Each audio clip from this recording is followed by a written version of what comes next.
ನದಿಯೇ ನದಿಯೇ ನದಿಯೇ ನದಿಯೇ ರಾಜನ್ಯಾರು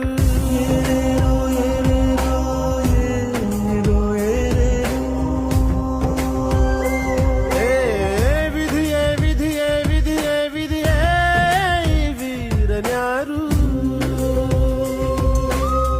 ಒಂದು ಊರಿನಲ್ಲಿ ಒಬ್ಬ ಪರಾಕ್ರಮಿ ರಾಜ ಇದ್ದ ರತಿಯಂಥ ರಾಣಿಯೊಡನೆ ರಾಜ್ಯಭಾರ ಮಾಡುತ್ತಿದ್ದ ತಾನು ತನ್ನ ಪ್ರಾಣನೇ ಪಣವಾಗಿರಿಸಿ ಕಾಪಾಡೋ ಶಾಂತಿ